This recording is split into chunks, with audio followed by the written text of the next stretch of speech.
It's my pleasure to introduce now not only a friend and colleague, but a former 12-year American professional basketball player who started his career at Cal, played in the NBA's D-League. Now it's called the G League, but D-League at the time for several years, played professionally overseas in the Korean Basketball League, the Taiwanese Super Basketball League, the Philippines Basketball Association. So it is my pleasure to now bring on to the show Rod Benson.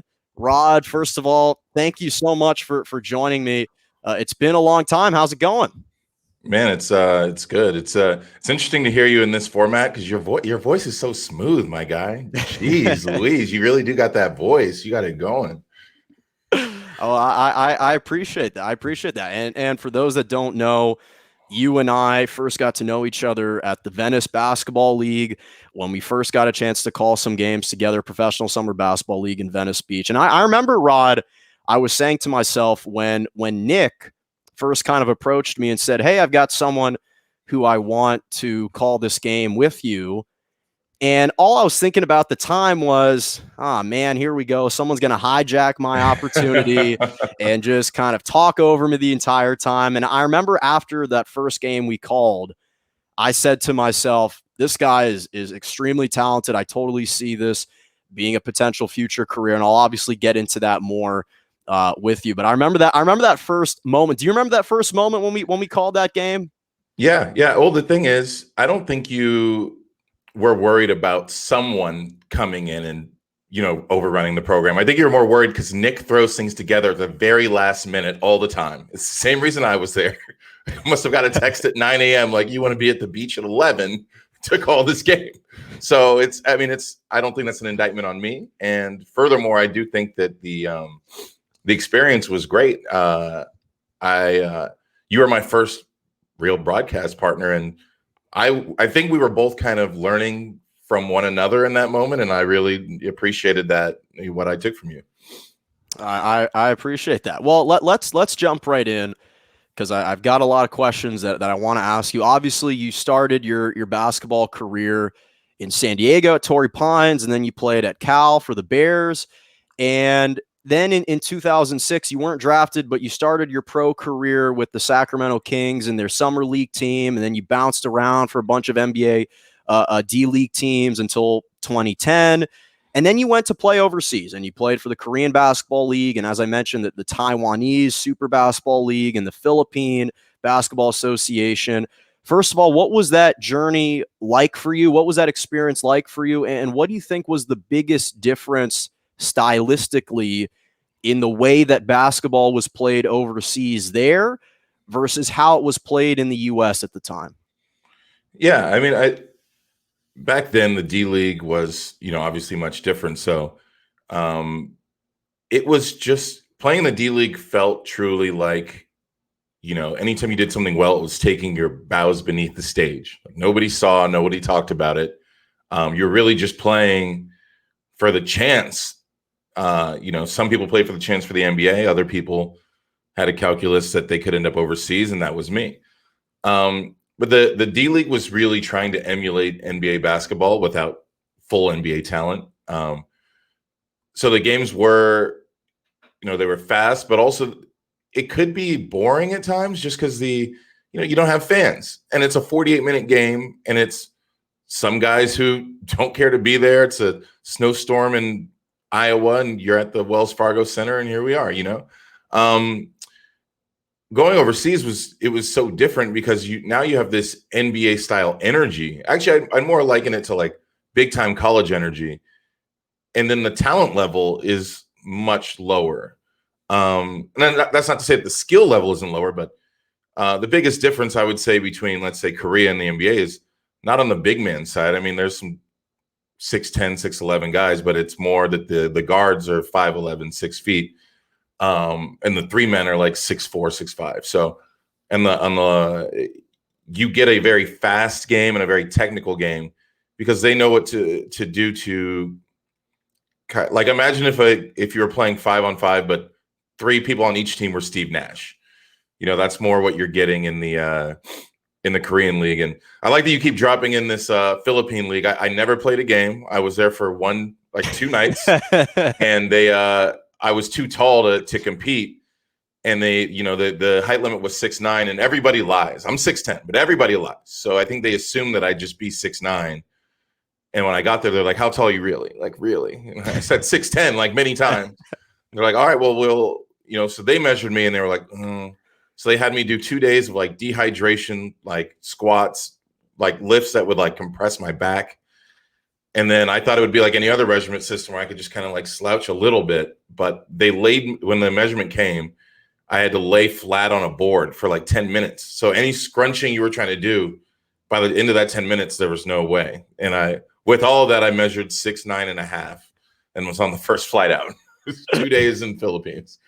So let me ask you, what's interesting is that when you played, and the way that the game is changing now, the requisite skill set for NBA players now has obviously changed. And when you played at the time, you were kind of utilized more like a traditional big in the sense that you operate a little bit closer to the basket, were scoring dunks.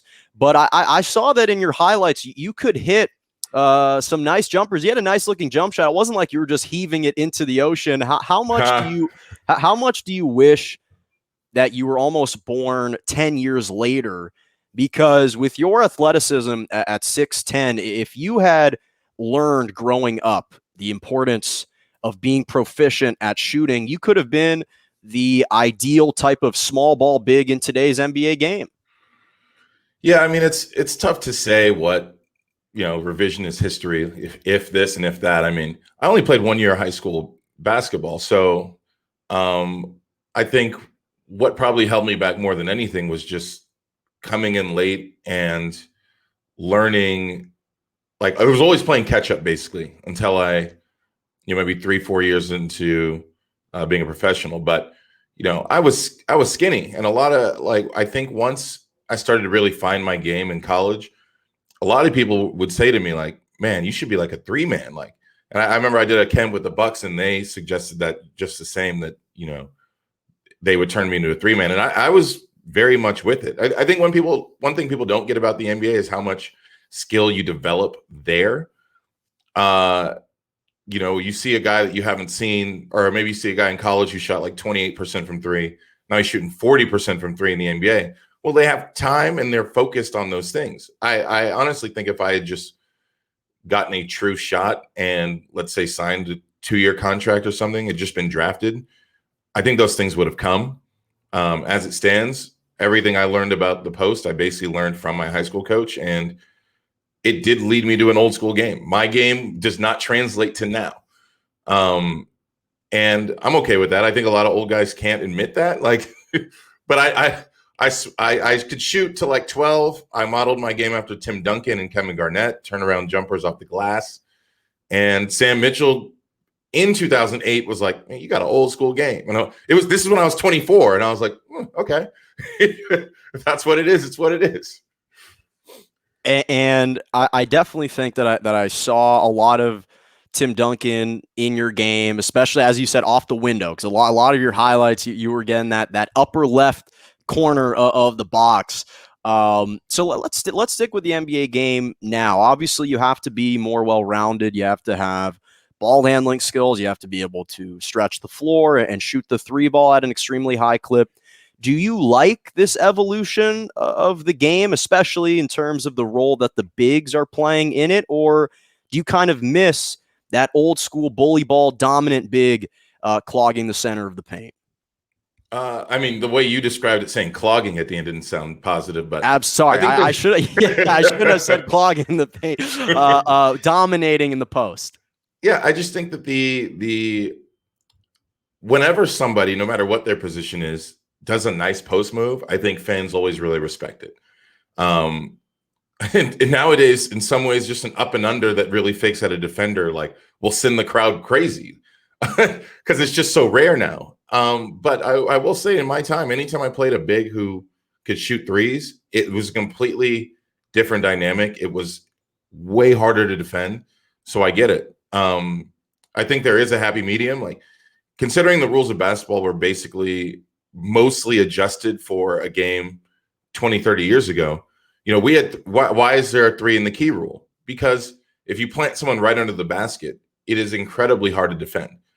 What we're finding now is if you plant 2 guys in either corner, it's also incredibly hard to defend. So I proposed this on Twitter. We could just the NBA line doesn't naturally stay in bounds if you let it go.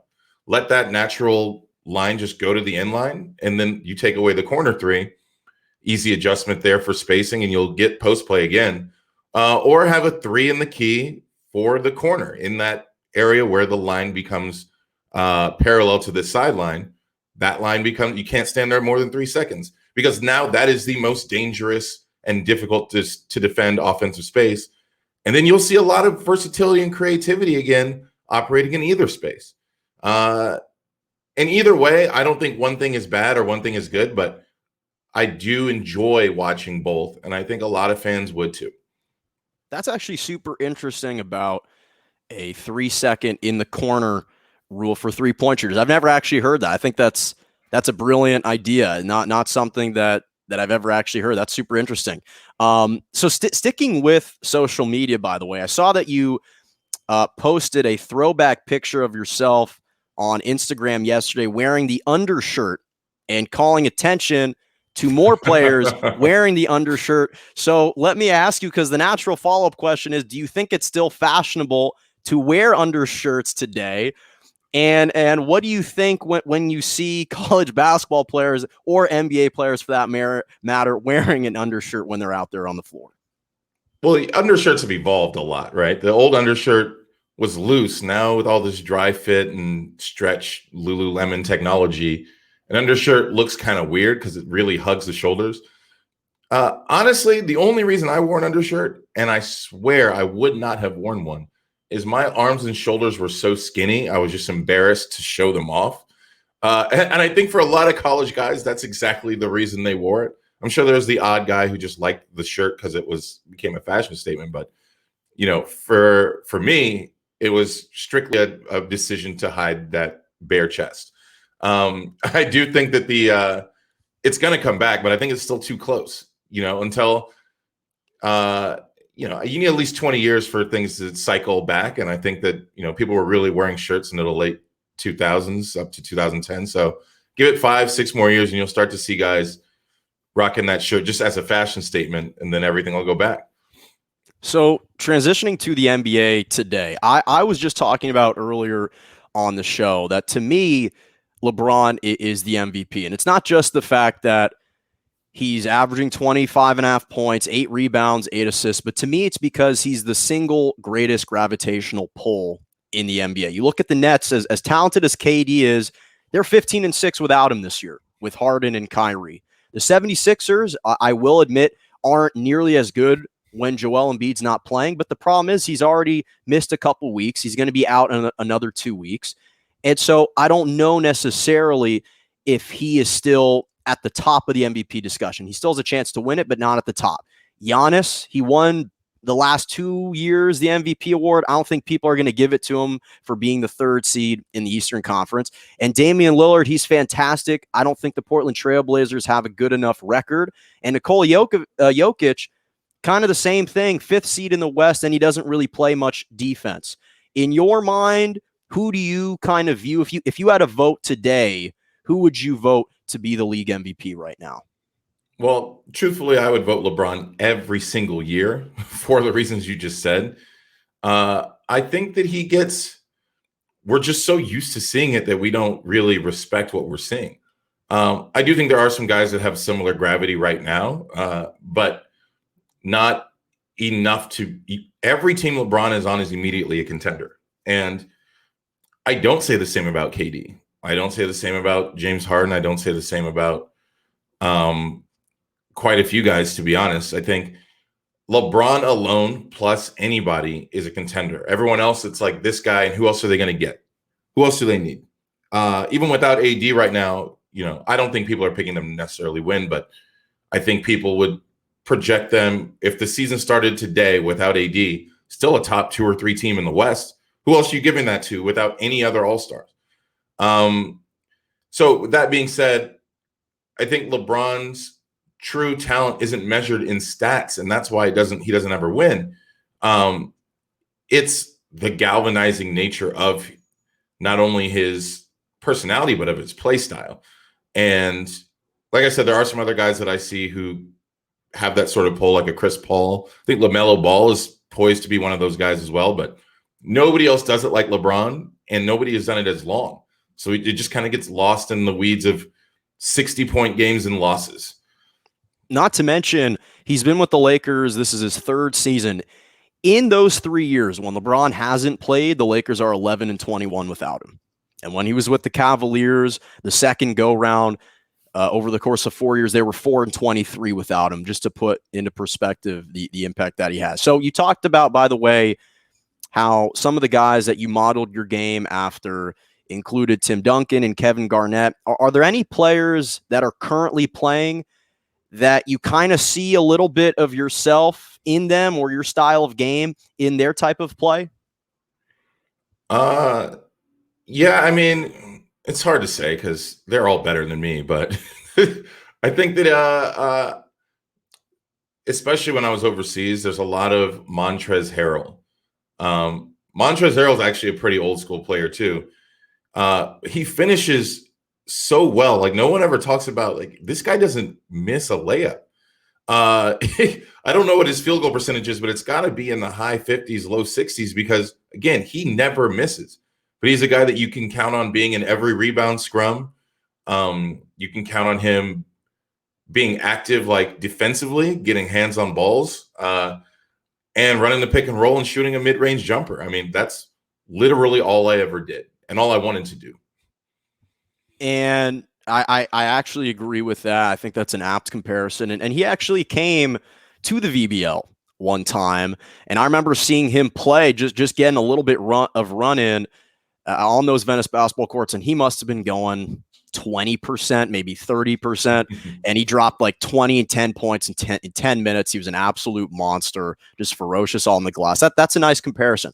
Now, I want to actually transition to your artwork, because this isn't something that I don't think enough people are talking about or giving enough attention to. Something that I didn't know was actually the origins behind your artwork, and how it was actually kind of came about after a racially charged incident in Las Vegas, and how you kind of wanted to use your paintings as an opportunity to paint a more positive reflection of yourself.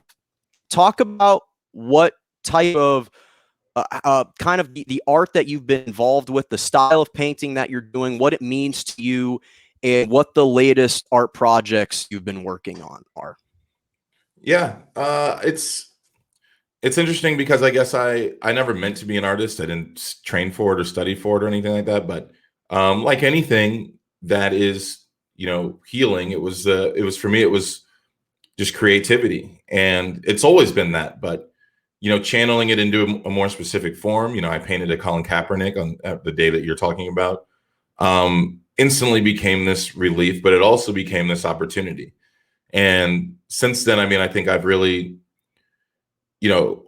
also tying into my retirement from basketball, taken a bigger role in, speaking out against, social injustice, against police brutality, against misogyny, against all, Asian violence. All of these things I've taken a more of a vested interest in. And I think that now that the art and the message kind of go hand in hand, I don't think one really happens without the other. And, as the world continues to face challenges in this space, I mean, I'll always find inspiration. And the last painting I did, I'm in the process of moving studios right now. The last painting I did was, I watched the movie Judas and the Black Messiah, and literally the second it was over, I started designing a new painting because I was emotionally charged in that moment. And I think that's what gives my art kind of not just the message, but maybe the like gravitas to be talked about, to be seen differently than just a painting. And I am honestly thankful that people want it and give me an opportunity to, anytime someone buys a piece of art or wants to display it or anything like that, they are now giving me a chance to tell a story inside of their home and their space. So as long as we keep using it for that, I think it's a positive all around. Absolutely, and you're extremely talented. There's no question about that. So, a couple extraneous questions for you. LeBron yesterday just bought a part ownership of the Boston Red Sox, a limited partnership in the Red Sox organization. We obviously know that he was already a 2% owner in the Liverpool Football Club. What did you make of that announcement, and what type of message that sends to athletes moving forward? Well, I thought two things right off the bat. One, why Boston?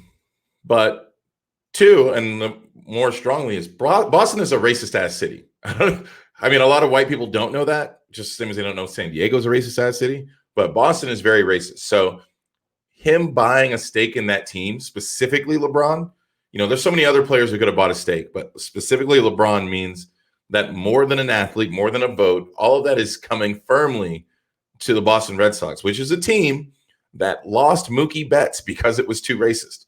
Mookie Betts, who just helped the Dodgers win a World Series, they could have kept him, but Boston was too racist. Would Mookie Betts have left if LeBron was part owner? Maybe not.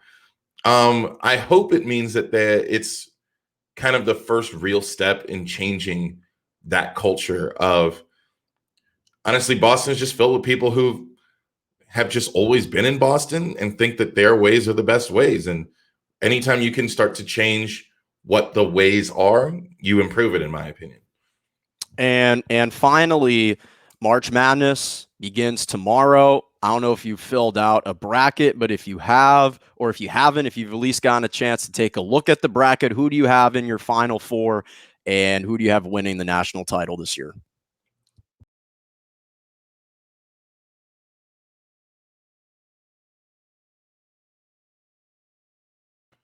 Illinois, Baylor, and Michigan. But I honestly think there's a lot of talk about the top seeds being so good. I really only think Gonzaga is that unbeatable. I mean, Baylor looked really great too, but I think this could be a year where any seed 1 through 8 can win. I say that because a lot of the 8 seeds are like teams that finish second or third in their leagues. There was so much turmoil early in the season that affected a lot of these teams' records and abilities to train. There could be a team coming together right now that is poised for a deep run. I think a team like North Carolina just started figuring it out a couple of months ago. If you have the talent and it comes together, anything is possible. I mean, that's always tournament time, but I think even more so this year because the elite teams were still just as disrupted as the bottom teams. And I don't know. It's a crapshoot. Who knows? And final question before I let you go, where can we find you and your artwork on social media? Yeah, you can find me on Instagram at Zhoryon. That's Zsorryon. That's my middle name, in case people.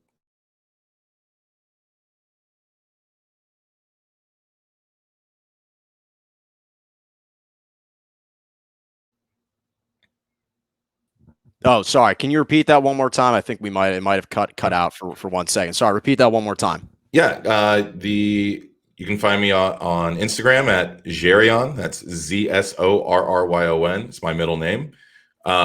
Twitter at Boomtho, Boomtho, and all the art exists on rodbensonart.com if you want to stroll through. Awesome. Well, everyone, whoever is watching or listening, please make sure to tune in and check out his artwork. There's a lot of really great stuff. I've personally seen a lot of your stuff on social media. You're really talented. And then congratulations on recently being hired as a Pac-12 network analyst. I know you haven't debuted yet, but when you do, I'm looking forward, as we all are, to hearing you because I know you're a natural with that. So best of luck with that. Thank you again so much for joining me, and hope you have a great rest of your week, Rod. Yeah, thanks for having me. If I'm gonna debut, you're coming with me. That's the plan. I would look forward to that. All right, Rod Benson, thank you so much.